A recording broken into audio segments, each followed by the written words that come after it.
मैं एक घटिया वकील था। पार्ट 3। प्रिया और आकाश के नाम एक कहानी। सामने ही टिया बैठी टीवी देख रही थी। हमेशा की तरह वो टीवी पर कार्टून ही देख रही थी। मुझे देखकर मुस्कुराने लगी, कहने लगी, भैया आज आप जल्दी आ गए। मैंने कहा, टिया बेटा मेरे सर में बहुत दर्द है, प्लीज़ एक ब्लैक कॉफ़ी बना दो। वो फ़ौरन से उठकर मेरे लिए ब्लैक कॉफ़ी बना कर ले आई। मेरे पास आकर बैठ गई, बातें करने लगी। मैं बड़े गौर से उसका चेहरा देख रहा था। उसकी वही मासूम सी बातें थीं। पता नहीं क्यों मैं प्रिया की बातें भूल ही नहीं पा रहा था। मेरे दिल में उस वक्त उसी की बातें चल रही थीं। चेहरा टिया का देख रहा था, बातें प्रिया के दिमाग में घूम रही थी। कई दिन लगे थे मुझे ये सब कुछ भूलने में। उसके बाद मेरी ज़िंदगी दोबारा अपने डगर पर लौट आई थी। ऐसा भी होता है, दिल पर ऐसी बातें ज़्यादा दिन असर नहीं करती। मेरा ध्यान बिल्कुल प्रिया की तरफ से हट चुका था। मैं अपनी ज़िंदगी में मसरूफ़ हो गया था। फिर सोचा कि मुझे शादी कर लेनी चाहिए। एक वकील अपनी बहन की शादी मुझसे करना चाहता था। कई बार अपनी ख्वाहिश का इजहार भी कर चुका था। मैं उसकी बहन से मिल भी चुका था। काफ़ी खूबसूरत लड़की थी। बहरहाल मैंने उसी से रिश्ता मांग लिया, जो उसने खुशी खुशी कबूल कर लिया। बड़ी धूमधाम से मेरी मंगनी हुई थी। मेरी मंगनी की तस्वीर अखबार में छपी थी। मेरा शुमार बड़े बड़े वकीलों में होता था।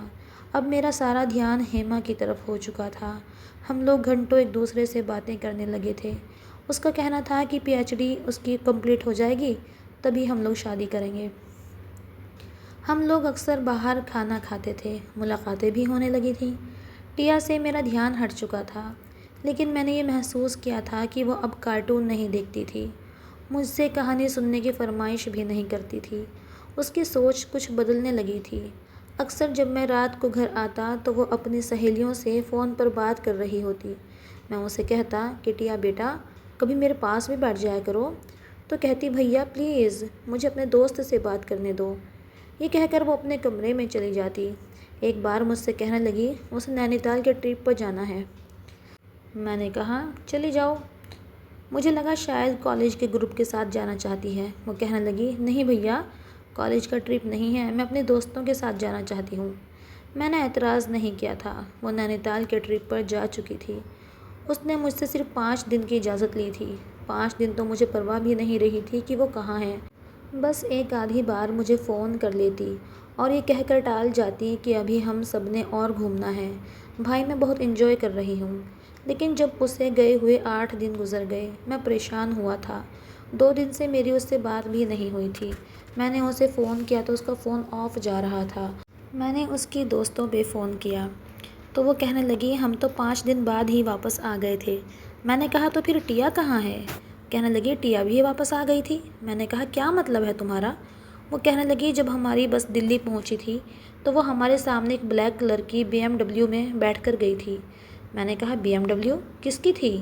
वो कहने लगी, हमें नहीं मालूम, हमें तो ये लगा कि आप होंगे। ये सुनकर मैं परेशान होकर रह गया था। आखिर मेरी बहन 3 दिन से कहाँ थी? उसका मोबाइल भी बंद था। मेरी बेचैनी बढ़ती जा रही थी। हेमा की कॉल आने लगी। मैंने उसका फ़ोन भी नहीं उठाया। मैं टिया का फ़ोन ट्रेस करवाने लगा, लेकिन उसका फ़ोन दिल्ली आते ही ऑफ हो चुका था। उसका कोई रिकॉर्ड नहीं था। वो कहाँ है कहाँ नहीं है। मैंने अपनी बहन की तलाश शुरू कर दी। मुझे लगा मैं पागल हो जाऊंगा। कभी मैं पुलिस स्टेशन जाता, कभी हॉस्पिटल में, तो कभी मुर्दा घरों में। कोई ऐसी जगह नहीं छोड़ी थी मैंने जहाँ उसे तलाश ना किया हो। उसका फ़ोन की हिस्ट्री निकलवाई तो पता चला कि एक अजनबी नंबर से वो लगातार 3 महीने से बात कर रही थी, लेकिन वो नंबर भी ऑफ था। वो सिम किसी जाफ़र के नाम की थी, लेकिन जब तहकीकात कराई गई तो वो किसी ऐसे नौजवान के नाम थी जो कि पिछले 1 साल पहले मर चुका था, और सिम भी 1 साल पुरानी थी। मतलब कोई और था जिसने वो सिम इस्तेमाल की थी। मुझे समझ नहीं आ रहा था कि मेरी बहन कहाँ गई और कहाँ नहीं। मैं उन दिनों पागल सा हो चुका था। कभी पागलों की तरह रोने लगता, कभी टिया टिया पुकारने लगता, लेकिन उसका कुछ भी पता नहीं चल रहा था। 4 दिन बाद मुझे पुलिस स्टेशन से कॉल आई कि एक लड़की की बॉडी रात को अस्पताल के बाहर उन्हें मुर्दा हालत में मिली है, आप जल्दी से पहुंच जाएं। मैं भागा दौड़ा हॉस्पिटल पहुंचा था। जब लड़की के कमरे में गया तो मेरे होश उड़ गए। वो टिया ही थी। लेकिन उसकी हालत बहुत ख़राब थी। उसके वजूद पर पड़े निशान देखकर मेरी जान निकली थी। नाखूनों के निशान, सिगरेटों से जला हुआ बदन, कई ज़ख्म थे। एक भाई के लिए अपनी बहन की ऐसी हालत देखना किसी आजमाइश से कम नहीं होता। उसके साथ लगातार 3 दिन तक यौन अत्याचार किया गया था। मेरा जी चाहा कि मैं अपनी बहन को ना जाने कहाँ ले जाकर छुपा लूँ। ये क्या हो गया था उसके साथ? किसने किया था ये सब? मैंने कहा, टिया, ये किसने किया है, मुझे बताओ। क्या हुआ है, ये किसने किया है, मुझे बताओ, मैं उसे छोड़ूंगा नहीं। लेकिन वो उखड़े उखड़े सांस ले रही थी। उसकी आंखों से आंसू बह रहे थे। तकिया भीग चुका था। वो कुछ बोलना चाहती थी लेकिन बोल नहीं पा रही थी। उसकी ज़बान उसका साथ नहीं दे रही थी। कहने लगी, भैया, उसे छोड़ना मत, वो बहुत बुरा है, उसे जान से मार डालना। मैंने कहा, ज़िंदा नहीं छोड़ूंगा, बस मुझे बताओ वो कौन है। कहने लगी, उसने मेरे साथ बहुत बुरा किया, मुझे अपने प्यार के जाल में फंसाया, फिर मुझे एक फ्लैट में ले गया, उसने मेरे साथ। ये कहकर वो उखड़े हुए सांस लेने लगी। मैंने कहा, क्या हुआ है तुम्हें? मैं चिल्लाने लगा, डॉक्टर को बुलाने लगा, क्योंकि उसकी हालत ख़राब होने लगी थी। वो कहने लगी, भैया, वो बताओ मेरा बच्चा, एक बार उसका नाम तो बताओ, कौन था वो? कहने लगी, वो आर्यन आर्यन भटनागर। ये आखिरी शब्द थे जो मेरी बहन की ज़बान से निकले थे और मुझे लगा किसी ने मेरे सर पर आसमान फेंक दिया हो।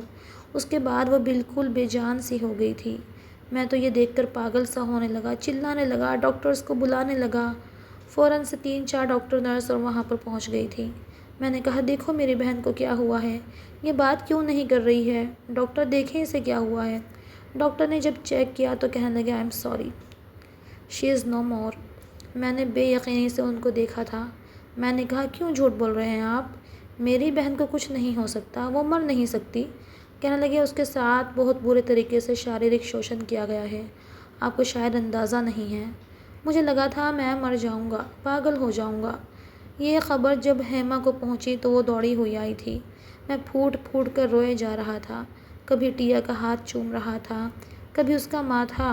मैं कह रहा था, नहीं टिया, तुम मुझे छोड़कर नहीं जा सकती गुड़िया, उठो, उठो ना टिया, मेरी जान। देखो, मम्मी भी मुझे छोड़कर चली गई थी, पापा भी। मैं तो तुम्हें देख कर जीता था, मुझसे मेरी ज़िंदगी छीन के मत लेकर जाओ। टिया, उठो, बहुत हो चुका मजाक, जो कुछ तुम्हारे साथ हुआ वो झूठा था। कह रहे तुम मजाक कर रही थी, तुम जिंदा हो। मुझ पे पागलपन छा चुका था। हेमा भी रोने लगी, मुझे तसल्ली देने लगी, लेकिन उसकी तसल्ली शायद मेरे लिए काफ़ी नहीं थी। किसी की भी तसल्ली मेरे लिए काफ़ी नहीं थी। मैं रोए जा रहा था, टिया को उठाने की कोशिश कर रहा था, उसके हाथ पकड़कर उसकी मिन्नतें कर रहा था। मेरे बच्चे, उठ जाओ, तुम्हारा भाई तुम्हारे बगैर कुछ नहीं है, बस एक बार उठ जाओ। मैं उसको ज़िंदा नहीं छोड़ूंगा, उसे जान से मार डालूंगा, बस एक बार उठ जाओ। लेकिन वो जा चुकी थी। मेरा रोना धोना, मिन्नत समाजत कुछ भी काम नहीं आया था। मैं अपने हाथों से उसका अंतिम संस्कार करके वहीं घुटनों के बल बैठकर फूट फूट कर रोया था। अचानक से मेरे कानों में प्रिया की आवाज़ें गूंजने लगीं। मिस्टर आकाश, मैं तुम्हें बद्दुआ देती हूँ, तुम आर्यन भटनागर के हाथों बर्बाद हो जाओ। जो कुछ मेरे साथ हुआ तुम्हारी बहन के साथ हो, तुम्हारी बेटी के साथ हो।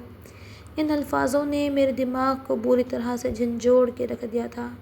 उसकी दी हुई बद्दुआएं मुझ पर हावी हो चुकी थीं। जो उसके साथ हुआ था अब वो मेरी बहन के साथ भी हो चुका था। मैं आज अपनी बहन की चिता के पास घुटनों के बल बैठकर उसकी तकलीफ़ को महसूस कर रहा था।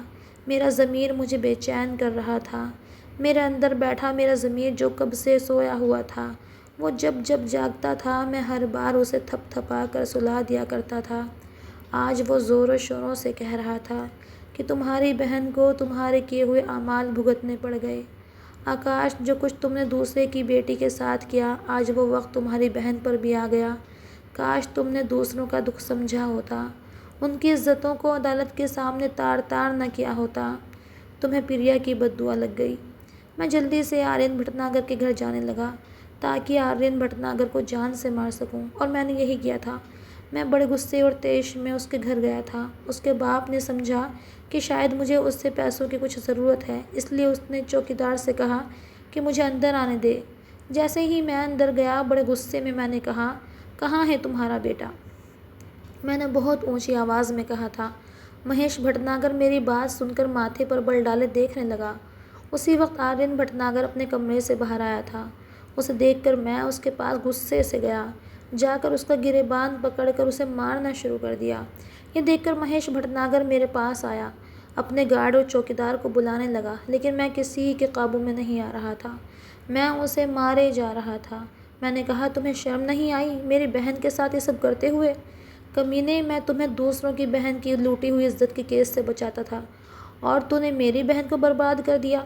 गार्ड्स ने आकर मुझे पीछे किया था। महेश भटनागर कहने लगा, पागल हो तुम? मैंने कहा, पूछो अपने बेटे से, इसने मेरी बहन के साथ इतना बड़ा जुल्म क्यों किया? मैंने कब आप लोगों का साथ नहीं दिया? आप लोगों के गुनाह को मैंने झूठ को सच में बदला, वरना इस कमीने को फांसी से कोई नहीं बचा सकता था अगर मैंने प्रिया की बात सुनी होती। महेश भटनागर कहने लगा, बस बस, ज़्यादा उछलने की ज़रूरत नहीं है। तुम मेरा काम मुफ्त में नहीं करते थे, लाखों रुपये लेते थे। अगर मेरे बेटे ने कुछ किया है तो मैं तुम्हें उसका हर्जाना भरने को तैयार हूँ। मैंने कहा, मैं ऐसे नहीं छोड़ूंगा इसे, मैं इसको अदालत में घसीटूंगा। वो कहने लगा, अच्छा, क्या सबूत है तुम्हारे पास? किसने तुम्हारी बहन के साथ रेप किया है? तुम्हारी बहन तो वैसे भी मर चुकी है। मेरे बेटे की तरफ आँख उठाकर भी मत देखना, और अगर वो मेरे बेटे का नाम लेकर मरी है तो तुम उसे मुजरिम साबित नहीं कर सकते, समझे? चलो निकलो यहाँ से। अगर तुमने मेरे बेटे की तरफ आँख भी उठाकर देखा ना तो तुम्हारी आंखें निकाल लूँगा। तुम्हें मेरी ताकत का अंदाज़ा अच्छी तरह से है। तुम्हारी औकात, तुम्हारी वकालत, सब कुछ तुमसे छीन लूँगा। मैंने कहा, मैं लानत भेजता हूँ ऐसी वकालत पर जिसने मेरी बहन को मुझसे छीन लिया। मैं थूकता हूँ तुम्हारे पैसों पर। मेरा वादा है, मैं तुम्हारे बेटे को फांसी के तख्ते पर ले जाऊँगा। उसने मुझे मार मार कर अपने घर से बाहर निकाल दिया। ज़ख्मी हालत में मैं घर पहुँचा था। हेमा मेरा इंतज़ार कर रही थी। कहने लगी, भूल क्यों नहीं जाती सब कुछ? मैंने कहा, कैसे भूल जाऊँ? कैसे भूल जाऊँ? मेरी बहन के साथ उसने क्या किया है? वो कहने लगी, तुम्हें उसकी ताकत का अंदाज़ा है, वो तुम्हें ज़िंदा नहीं छोड़ेगा। मैंने कहा, मार डाले मुझे अपनी ज़िंदगी से कोई गरज भी नहीं है, लेकिन मैं उसे नहीं छोड़ूंगा। नहीं, मैं उसे किसी कीमत पर नहीं छोड़ूंगा। वो कहने लगी, आकाश प्लीज़ ज़्यादा जज्बाती मत हो, मेरे बारे में सोचो, हमारी अपनी अगली ज़िंदगी के बारे में सोचो।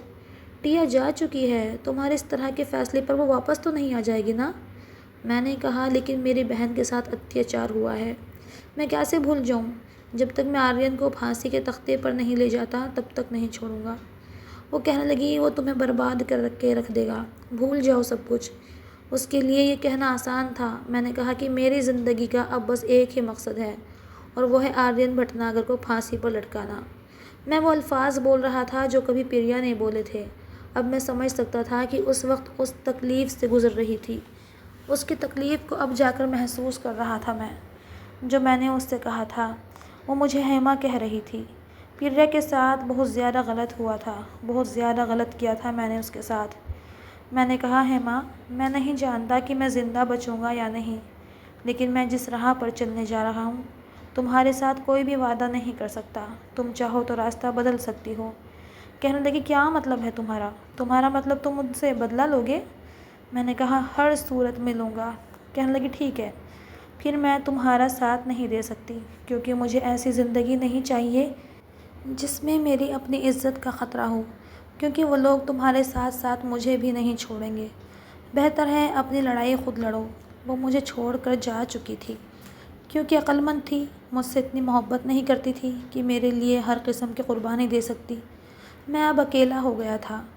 सोच चुका था कि सबसे पहले प्रिया से माफ़ी मांगूंगा। मैंने उसके साथ अच्छा नहीं किया था। बार बार दिल में यही मलाल होने लगा कि काश मैं उसका साथ दे देता। मैं प्रिया के फ्लैट पे गया था, लेकिन वहाँ नहीं थी। पता चला कि शहर छोड़कर ही जा चुकी है। कहाँ गई थी ये मैं नहीं जानता था, लेकिन मुझे बेहद अफसोस हो रहा था। हर वक्त मुझे प्रिया का ख्याल आने लगा था। मेरी रातों की नींद भी उड़ गई थी। मैंने प्रिया के फ्लैट के पास रह रहे लोगों से प्रिया के बारे में पूछा। मुझे एक आंटी ने बताया कि अब वो गाज़ियाबाद में रह रही है। उसका कुछ सामान लौटाने का कहकर मैंने उन आंटी से उसका एड्रेस ले लिया। मैं उसकी कॉलोनी के चक्कर काटता रहा, उसकी गलियों में घूमता रहा कि कब वो मुझे नज़र आए और मैं उससे माफ़ी मांग सकूं। वहाँ पर रह रहे लोगों से उसका घर पूछना चाहा, लेकिन मुझे किसी ने उसका घर नहीं बताया। कोई वहाँ पर उसको जानता भी नहीं था। शायद वो वहाँ पर अपना नाम बदल कर रह रही थी। एक दिन मैं उसको ढूंढता हुआ उसकी गलियों में घूम ही रहा था, तभी मेरी नज़र प्रिया पर पड़ी। वो किसी से बात करने में मसरूफ़ थी। मैं तेज़ कदमों से उसके पास पहुंचा था। मैंने कहा, प्रिया। उसने एक नज़र से मुझे देखा और फिर नफ़रत से मुझे देखते हुए अपना रुख बदल लिया। कहने लगी, मैं आपसे कल बात करूंगी। उस औरत से कहकर वो वहाँ से चली गई। मैं भी उसके पीछे पीछे हो लिया। मैंने कहा, मेरी बात सुनो, मैं कब से तुम्हें ढूंढ रहा हूँ। तुम अपने फ्लैट पर भी नहीं थी। तुमने अपना फ्लैट कब बेचा, मुझे बताओ, कहाँ थी। मैंने कहा, प्रिया, मैं तुमसे बात कर रहा हूँ। वो कहने लगी, आपको क्या तकलीफ़ है? आप मेरे क्या लगते हैं जो मेरा यूँ पीछा कर रहे हैं? मैं जहाँ मर्ज़ी रहूँ, जीऊँ या मरूँ, आप क्यों मेरा पीछा कर रहे हैं? मैंने कहा, मुझे तुमसे बात करनी है। मैं बड़े टूटे हुए लहजे में कह रहा था। कहने लगी, क्या बात करनी है, जल्दी कीजिए, मेरे पास वक्त कम है। मैंने कहा, तुम जानती हो कि मैं आर्यन। ये कहकर मैं चुप हो गया। कहने लगी, आप ये चाहते हैं कि मैं आर्यन भटनागर को सज़ा दिलवाऊं? वो चुप होकर कुछ देर मुझे गौर से देखने लगी। कहने लगी, नहीं, मैं अब कुछ नहीं चाहती। मैंने अब सब कुछ ऊपर वाले पर छोड़ दिया है। बहुत बहुत शुक्रिया, आप जाकर उनकी चमचागिरी करें तो बेहतर है। उससे पहले कि वो जाती, मैंने कहा कि प्लीज़ मेरी बात सुने, मैं तुमसे 1 रुपया नहीं लूँगा। तुम्हारा केस रीओपन करूँगा, बस तुम मेरा साथ दो। कहने लगी, नहीं, जैसे सवाल आपने मुझसे किए थे, जब भी मेरे जहन में आते हैं मेरी आत्मा छन्नी छन्नी हो जाती है। बेहतर होगा कि आप मेरा पीछा छोड़ दें। मैं अपनी लड़ाई खुद लड़ लूँगी। मुझे आपकी ज़रूरत नहीं है। ये कहकर वो चली गई। मैं उसका पीछा करने लगा। बस मैं इतना जान चुका था कि वो कहाँ रहती है। अगली सुबह जब मैं उसके घर जाने लगा तो मैं ये देखकर हैरान रह गया, उसने पुलिस की वर्दी पहनी हुई थी। मैं नहीं जानता था कि वो इन 2 सालों के अरसे में इंस्पेक्टर बन चुकी है। मैं समझ रहा था कि वो उससे बदला लेना चाहती है। उसे जब मौका मिलेगा वो आर्यन भटनागर को ज़िंदा नहीं छोड़ेगी। और अब तो मैं भी यही चाहता था कि वो उसे ज़िंदा ना छोड़े। जब वो वापस अपने फ्लैट में आई तो मैं बाहर ही खड़ा था, उसका इंतज़ार कर रहा था। मुझे अपने घर के दरवाजे के पास खड़ा देखकर कहने लगी, आपकी प्रॉब्लम क्या है? आप मेरा पीछा क्यों कर रहे हैं? मैंने कहा, मैं तुमसे बात करना चाहता हूँ, प्लीज़ एक बार सुन लो। उसने गहरी सांस ली, अपने फ्लैट का दरवाज़ा खोला, मुझे अंदर आने के लिए कहने लगी, अंदर आ जाओ। मैं अंदर आ गया। खामोशी से सामने लॉन्च में पड़ी कुर्सी पर बैठ गया।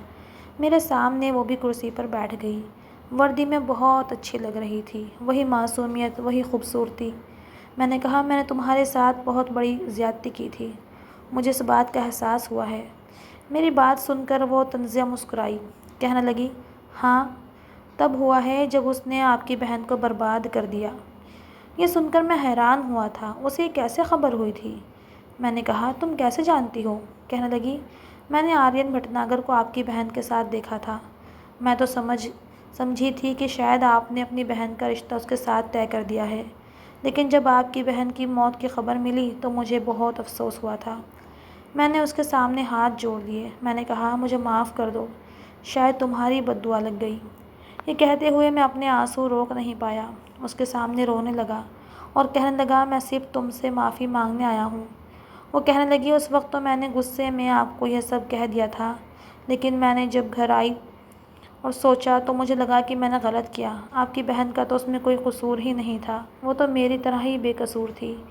बहरहाल मैंने तभी भगवान से दुआ कर ली थी कि आपके किए की सज़ा आपकी बहन को ना मिले, लेकिन पता नहीं क्यों वो बेचारी उसी तकलीफ़ से गुज़री। मैंने कहा, मैं तुम्हारा केस अभी भी रीओपन कर सकता हूँ।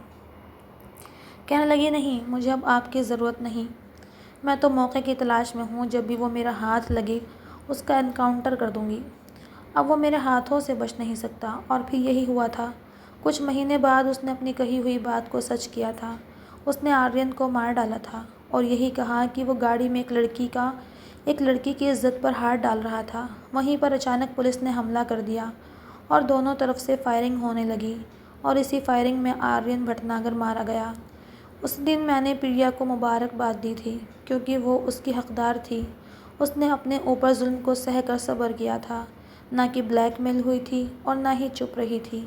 ऊपर वाले ने उसे मौका दे दिया था और आज वो अपना बदला कानूनी तरीके से ले चुकी थी। लड़कियों को ऐसे ही होना चाहिए। आज मैं उसे प्रपोज़ करने जा रहा हूँ। दुआ कीजिएगा वो मान जाए और मुझे अपनी ज़िंदगी में शामिल कर ले, क्योंकि इस दौरान मुझे उससे मोहब्बत हो गई है। मुझे अंदाज़ा ही नहीं हुआ कि ये सब कब हुआ, लेकिन बहुत नर्वस हूँ। समझ नहीं पा रहा कि क्या कहूँ और कैसे कहूँ। आप मुझे कुछ मशवरा दें, क्या वो मान जाएगी?